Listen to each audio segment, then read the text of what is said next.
Hey everyone, and welcome back to Cult Report Podcast. We are so glad you're here with us again. You know, we really see this podcast as more than just a show. It's about building a community, a place where we can all explore fascinating and sometimes a bit unsettling topics together. We hope this is the start of a long friendship with all of you. Absolutely. I think it's about understanding the world around us and maybe even ourselves a little bit better. Exactly. And today we're diving into something that is both captivating and a bit unnerving. Cults. Now, when you hear that word cult, what pops into your head? Robed figures in a dimly lit room. Maybe a charismatic leader with questionable motives. Isolated compounds and strange rituals. Yeah, those are common images, often fueled by media portrayals. But what if we told you that cults are less about the outward appearance and more about a shift in mindset? It's a concept we can call cult thinking, a state of mind that can trap anyone, regardless of their background or beliefs. Okay, so we're not just talking about those extreme cases we see in documentaries. We're talking about a way of thinking that can affect anyone. Right. And understanding the psychology behind cult thinking isn't just about recognizing those extreme cases. It's about protecting our own independent thinking in everyday life. It's about recognizing those psychological traps that can distort our perception of the world and lead us to make choices that aren't in our best interest. So it's about keeping our minds clear and balanced, free from fear and bondage. Exactly. Our sources suggest that many cults actually start with seemingly positive intentions, or at least with ideals that sound appealing. They promise belonging, personal transformation, maybe even access to some higher truth. Think about it. Who wouldn't want those things? We all crave connection and meaning. It's part of being human. And cults often exploit that very human desire. They offer a sense of belonging and purpose, often to people who are feeling lost or searching for something more in their lives. So how does this seemingly positive beginning turn it to something dangerous? How does that cult state of mind actually take hold? It's a gradual process, a subtle shift in priorities. Imagine a frog in a pot of water. If the water heats up slowly, the frog won't notice the danger until it's too late. Similarly, cults gradually chip away at a person's individuality and critical thinking, often without them even realizing it. Loyalty to the group slowly overrides personal integrity, and the individual becomes increasingly dependent on the group for validation and direction. So it's not like one day you wake up and you're suddenly in a cult. It's more like a series of small steps that lead you further and further down a particular path. Exactly. If you're enjoying this breakdown so far, hit that subscribe button and turn on notifications. We have so much more to uncover. But before we move on, are there any other key elements of this thought reform that we should know about? Yes. And the sources we're looking at actually outline 7 key psychological priorities that get distorted in this cult state of mind. It's a bit chilling, but understanding these distortions can help us recognize when we might be falling into those traps ourselves. Okay, let's dive into these 7 psychological priorities and see how they play out in both cult thinking and independent thinking. The first one is group loyalty over personal integrity versus personal integrity over group loyalty. In a cult, fitting in and upholding the group's beliefs and values become far more important than following your own moral compass. Imagine you're in a meeting where everyone seems to agree with a decision you think is disastrous. Do you speak up and risk being ostracized, or do you conform to maintain group harmony? That's the kind of pressure that cults exploit. So in a cult, your internal compass gets recalibrated to align with the group's direction, even if it means compromising your own values. Right, but independent thinkers prioritize their own morals and values. They aren't afraid to stand up for what they believe in, even if it means going against the grain. This reminds me of the classic story of the emperor's new clothes. Everyone's afraid to admit they can't see the emperor's clothes because they don't want to be seen as foolish. But the little boy who hasn't been indoctrinated into that groupthink has the courage to speak the truth. That's a great example. It highlights the power of independent thinking and the courage it takes to challenge the status quo. Okay, let's move on to the next psychological priority. Leader validation over self-validation versus self-validation over leader validation. This one seems particularly relevant to the whole cult leader dynamic. Absolutely. In cults, followers constantly seek approval and validation from the leader. Their sense of worth becomes entirely dependent on the leader's opinions. Imagine a scenario where your entire sense of self-worth hinges on the approval of a single person. It creates a dangerous power imbalance where you're constantly seeking their affirmation and afraid to do anything that might displease them. Wow, that's heavy. So the leader basically becomes the sun, and the followers are like planets orbiting around them, constantly seeking their light and warmth. That's a good analogy. But independent thinkers cultivate a strong sense of self-worth that comes from within. Their confidence isn't dependent on someone else's approval. They recognize their own inherent worth and value their own judgment. It's like they have their own internal sun, radiating their own light and warmth. They don't need to rely on an external source for validation. This makes me think about how we often seek validation from others in our everyday lives, maybe without even realizing it. Whether it's social media likes or approval from our bosses or peers, we can get caught in this trap of seeking external validation. That's true, but being aware of this dynamic is the first step in breaking free from that need for constant external approval. It's about recognizing that our worth comes from within, not from external sources. Okay, let's delve into the third contrast. Conformity over critical thinking versus critical thinking over conformity. This seems like a core element of cult dynamics. Absolutely. In cult environments, fitting in and adhering to the group's ideology trumps independent thought. Critical thinking, questioning, analyzing, and evaluating is actively discouraged, sometimes even punished. It's like being told not to think for yourself, to simply accept what you're told without question. So critical thinking becomes almost like a rebellious act in a cult. It threatens the group's control because it encourages people to think for themselves. Precisely. But independent thinkers prioritize questioning and evaluating information. They weigh the pros and cons before making decisions, and aren't afraid to challenge the status quo, or think for themselves. It's like they have their own internal bullshit detector. That goes off when they encounter information that doesn't ring true, or align with their values. That's a great way to put it. That internal bullshit detector is essential in today's world, where we're bombarded with information from all sides. Okay, on to the next contrast. We have group identity over individual identity versus individual identity over group identity. This feels particularly relevant to how cults foster a sense of belonging, but maybe at the expense of individuality. You're right. In a cult, there's a strong emphasis on blending in with the group, often at the expense of personal identity or unique viewpoints. It's like your individual identity gets absorbed into the group's identity, and you start to see yourself primarily as a member of the group, rather than as a unique individual with your own thoughts, feelings, and experiences. It's like those movies where everyone dresses the same and speaks in unison, like a hive mind. It can feel very much like that, and that's why it's so important to cultivate a strong sense of self, independent of any group affiliation. Independent thinkers understand that while group membership can be enriching, it shouldn't define their entire identity. They value their unique perspective and maintain a healthy sense of self, regardless of their affiliations. That's so important. It's about recognizing that our individuality is what makes us special, and that we don't have to sacrifice that in order to belong. Exactly, and it's about celebrating our differences and learning from each other's unique perspectives. This is making me think about how we often conform to social norms and expectations, maybe without even realizing it. We might dress a certain way or behave in a certain way to fit in with a particular group, even if it doesn't feel authentic to who we are. That's a great observation. It's so easy to get caught up in those social pressures and lose sight of our own individuality. But the more we can embrace our unique selves, the more fulfilling and authentic our lives will be. All right, on to the next psychological priority. We have absolute certainty over open-mindedness versus open-mindedness over absolute certainty. I have a feeling this one is going to be pretty interesting. Oh, definitely. In a cult, followers often develop rigid views based on the group's doctrine. There's little room for alternative perspectives or questioning the established dogma. It's like living in a world where all the answers are already known, and there's no need for further exploration or questioning. It's like being given a map that claims to show the entire world, but it's actually just a tiny fragment of a much larger and more complex reality. That's a great way to put it. And that's why independent thinkers embrace open-mindedness. They understand that knowledge is constantly evolving and are willing to consider multiple viewpoints and adapt their beliefs when presented with new evidence. They're not afraid to say, I don't know, or I could be wrong. It's about embracing the mystery and complexity of life. Yeah. And being willing to learn and grow. Exactly. It's about acknowledging that there's always more to learn, and that certainty can be a trap that closes us off to new possibilities and understanding.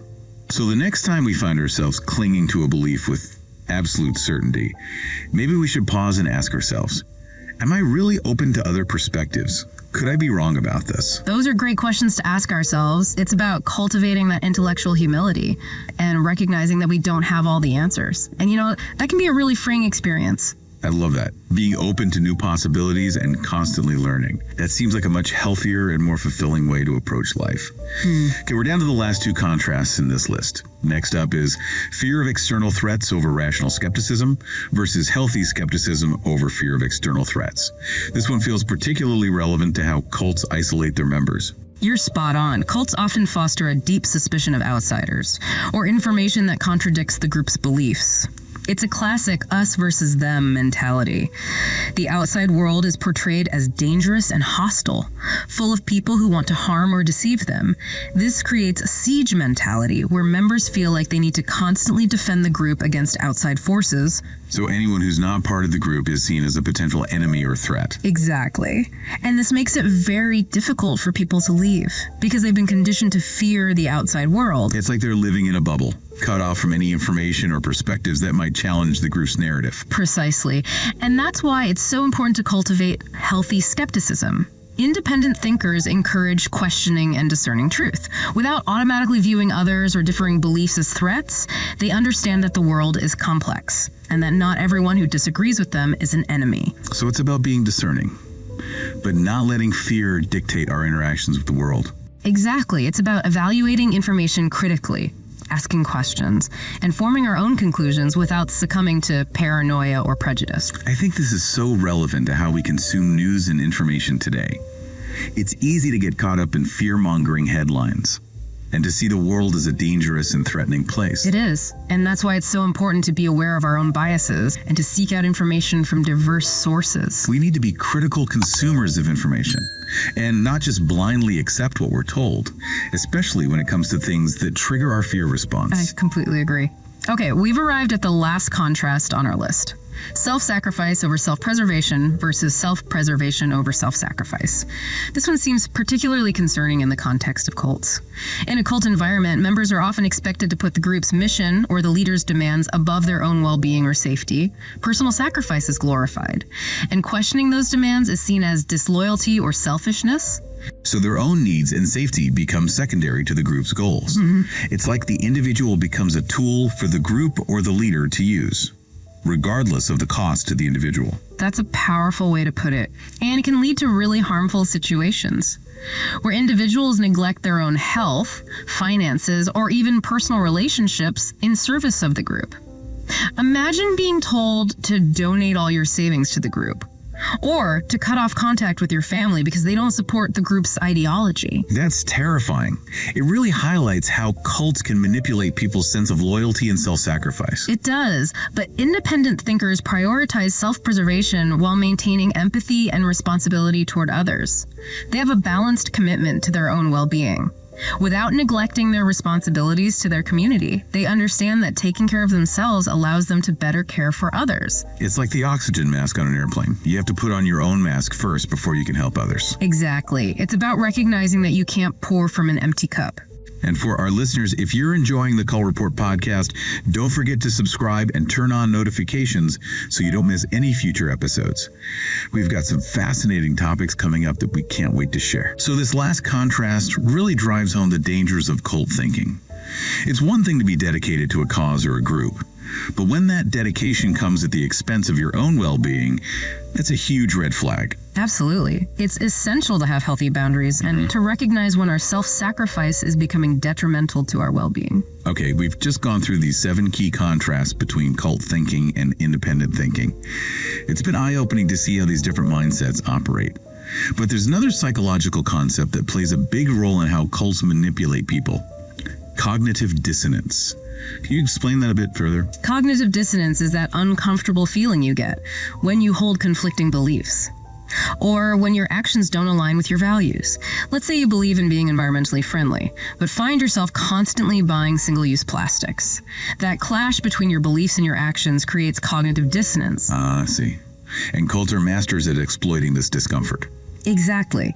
They create situations where members have to rationalize or downplay inconsistencies in order to maintain their loyalty to the group. So it's like you're trying to convince yourself that everything is okay, even when it's clearly not. Precisely. It's like the classic fable of the fox and the grapes. The fox, unable to reach the grapes, convinces himself they were probably sour anyway. That way he can maintain his self-image without admitting defeat. Cults use similar tactics to manipulate their members. You've joined this group that promises love, acceptance, and a higher purpose, but then you start to see things that contradict those promises. Maybe the leader is engaging in questionable behavior, or the group's actions are causing harm to others. That would create a lot of inner turmoil. So how do people deal with that dissonance? Well, they have a few options. They can leave the group, but that's incredibly difficult because of the social and emotional ties they have formed.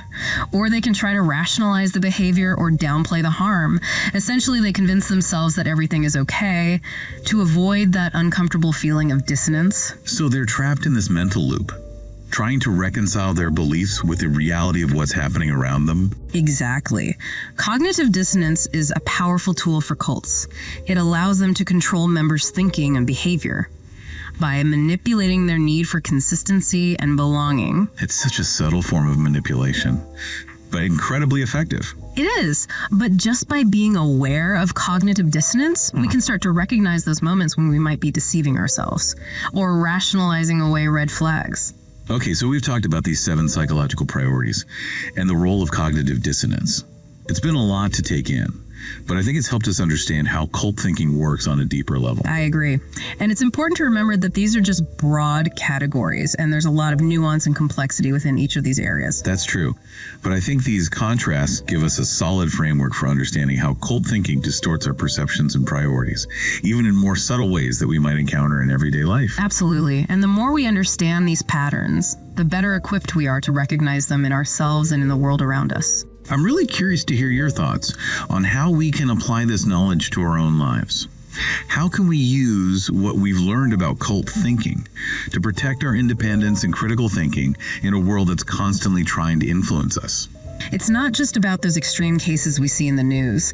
These patterns of thinking can show up in much more subtle ways in our everyday lives. I'm really glad you brought that up because honestly, as we were going through those 7 psychological contrasts, I was thinking about how relevant they are to so many aspects of my life. Not just cults, but relationships work, even how I interact with information online. Exactly. And that's why understanding these dynamics is so crucial. It's not about becoming paranoid or suspicious of everyone, but about developing a healthy sense of self-awareness and recognizing those moments when we might be giving up our own power and autonomy. So how can we apply this knowledge about cult thinking to protect our independence and critical thinking in those everyday situations? Well, the first step is cultivating self-awareness. It's about paying attention to our own thought patterns, our emotional responses, and how we react in different situations. It's about noticing those moments when we might be silencing our own doubts or going along with something that doesn't feel quite right, just to avoid conflict or maintain a sense of belonging. So it's about tuning into our own internal compass and recognizing when it's telling us to proceed with caution. Exactly. And it's about being willing to ask ourselves those tough questions. Why am I so drawn to this group or this idea? What needs of mine are being met here? Am I sacrificing my own values or well-being to fit in? Those are powerful questions. It's like holding up a mirror to ourselves and being honest about what we see. And it's about recognizing that we always have a choice. We don't have to go along with something just because everyone else is doing it or because we're afraid of rocking the boat. I love that you brought up choice, because it's so fundamental to this whole conversation. We always have a choice. It's about recognizing those moments when we're giving our power away and reclaiming that power. Okay, so self-awareness is crucial. But are there any specific tactics we should be looking out for? Those things that manipulators often use to exploit our vulnerabilities? Absolutely. One common tactic is what's called love bombing. It's where someone showers you with affection and attention to gain your trust and loyalty. It can feel amazing at first, like you finally found someone who truly understands you. But it's often a manipulative tactic used to break down your defenses and make you more susceptible to their influence. It's like that saying, If it seems too good to be true, it probably is. Exactly. And another common tactic is guilt tripping. This is where someone makes you feel bad for questioning the group or the leader. They might say things like, "Don't you care about our mission?" Or, "If you were truly committed, you wouldn't hesitate." They use guilt to silence your doubts and keep you in line. It's like they're trying to hijack your sense of empathy and compassion and use it against you. Right. They know you're a good person who wants to do the right thing, so they manipulate that desire to their advantage. So it's important to recognize that guilt is often a tactic of manipulation, and to remember that it's okay to question things, even when it makes other people uncomfortable. Absolutely. And speaking of discomfort, another tactic manipulators use is fear-mongering. This is where they create a sense of urgency or danger, often by exaggerating threats or creating imaginary enemies. It's like those fear-based marketing tactics we see all the time. Buy this product now or miss out forever, or vote for this candidate or the world will end. Exactly. They play on our primal fears to get us to act without thinking critically. And in cults, this tactic is often used to keep members in line. They're constantly reminded of the dangers of the outside world, or the consequences of leaving the group. So it creates this constant state of anxiety and paranoia, which makes it even harder to think clearly and make rational decisions. Right. Fear is a powerful motivator. And manipulators know that if they can keep you in a state of fear, you're less likely to question their authority or think for yourself. This makes me think about all the misinformation and conspiracy theories that circulate online, especially on social media. It seems like fear is a driving force behind a lot of that content. I agree. And that's why it's so important to be discerning about the information we consume and to be aware of how our own fears might be influencing our perceptions. We talked about self-awareness and recognizing manipulation tactics. What other strategies can we use to protect ourselves from cult thinking? One powerful tool is cultivating a healthy sense of skepticism. It's about questioning information, even when it comes from sources we trust. It's about being willing to look at things from multiple perspectives and to consider alternative explanations. It's about not just accepting things at face value, but digging a little deeper and asking ourselves, does this make sense? What's the evidence? What are the potential biases? It's like being a detective gathering evidence and looking for clues. That might reveal a different story. Exactly, and that's a skill we can all develop. It's about training our minds to be curious to question and to be open to the possibility that we might be wrong. It's about embracing that intellectual humility we were talking about earlier. Right, it's understanding that we don't have all the answers and being open to learning from others, even those who hold different views. So it's not just about being skeptical of external information. It's also about being skeptical of our own thoughts and beliefs. Absolutely. It's about recognizing our own biases and being willing to challenge our own assumptions. It's about asking ourselves, why do I believe this? Is it based on evidence or emotion? Am I open to changing my mind if presented with new information? So it's like having a healthy inner dialogue with ourselves, constantly questioning and refining our own understanding of the world. Exactly. It's a lifelong process of learning and growth. This is making me think about the importance of surrounding ourselves with people who challenge us to think differently. People who aren't afraid to disagree with us and who encourage us to grow. That's such a crucial point. It's about cultivating relationships with people who value critical thinking, who are open to different perspectives, and who support our journey of self-discovery. Because when we surround ourselves with people who constantly reinforce our existing beliefs, it can create an echo chamber where it's easy to lose touch with reality. Right. It's like living in that bubble we talked about earlier. Yeah. Cut off from any information or perspectives that might challenge the narrative we've created for ourselves. So it's important to step outside of our comfort zones and to engage with people who have different experiences, different backgrounds, and different ways of thinking. Absolutely. It's about embracing diversity of thought and recognizing that we can learn from everyone, even those who hold views we disagree with. If this topic intrigues you, don't forget to hit like and subscribe. We've got more deep dives into this often unsettling world of cults coming up. This has been such a thought-provoking conversation. We've talked about self-awareness manipulation tactics, the importance of skepticism, and the power of surrounding ourselves with people who challenge us to grow. I'm feeling a bit overwhelmed, but also empowered by all this knowledge. It's like we've been given a toolbox to help us navigate the complexities of life and protect ourselves from manipulation. I'm so glad to hear that. And I think it's important to remember that this is a journey, not a destination. We're all works in progress, constantly learning and evolving. And the more we understand about these dynamics, the more equipped we'll be to make choices that are aligned with our values and that support our well-being. I love that. It's a journey of self-discovery. We're all in it together. And as we move into this final part of our deep dive, I'd love to shift our focus to how we can apply all this knowledge to create a more mindful and empowered life. I am so ready for this. We've talked about the dangers, the manipulation tactics, and the ways in which we can be more aware and discerning. But what does it actually look like to live a life that's free from those traps? A life where we're truly in the driver's seat? I think it starts with recognizing that we all have a responsibility to ourselves, to cultivate our critical thinking skills, and to be vigilant about the information we allow into our minds. It's like we're curators of our own mental museums, carefully selecting the exhibits that will shape our understanding of the world. That's such a powerful analogy. We're not just passive recipients of information. We have the power to choose what we focus on, what we believe, and what we allow to influence our thoughts and actions. Exactly. And that power comes from cultivating those qualities we've been talking about. Self-awareness, skepticism, and a willingness to challenge our own assumptions and biases. So it's not just about protecting ourselves from cult thinking in the traditional sense, but about protecting ourselves from any form of manipulation or dogma that seeks to limit our thinking or control our behavior. Absolutely. It's about recognizing those moments when we're being influenced by external forces. Whether it's a charismatic leader, a persuasive advertisement, or even a well-meaning friend or family member, and asking ourselves, does this align with my values? Is this serving my highest good? It's about having the courage to say no when something doesn't feel right, even when it's difficult or uncomfortable. Right.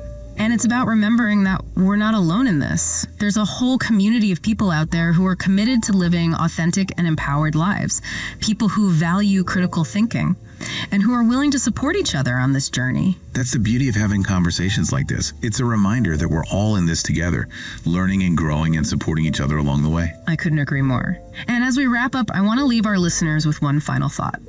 Cultivating an empowered mindset is an ongoing process. It's not something we achieve overnight. It requires constant vigilance, a willingness to learn from our mistakes, and a commitment to personal growth. And the more we practice these skills, self-awareness, skepticism, critical thinking, the more natural they become. And the more equipped we'll be to navigate the complexities of life with clarity, confidence. Beautifully said. Remember, you have the power to choose. You have the power to think for yourself. You have the power to create a life that's truly your own. This has been an incredible journey into the world of cults. I feel like I've learned so much, and I hope our listeners have too. Me too. And if you found this episode insightful and you want to explore more fascinating aspects of human behavior, be sure to subscribe to the Cult Report podcast. And don't forget to hit that notification bell so you don't miss out on our super content. We're diving deep into all sorts of captivating topics that will keep you thinking critically and expanding your understanding of the world around us. Thanks for listening, and stay safe out there. Until next time.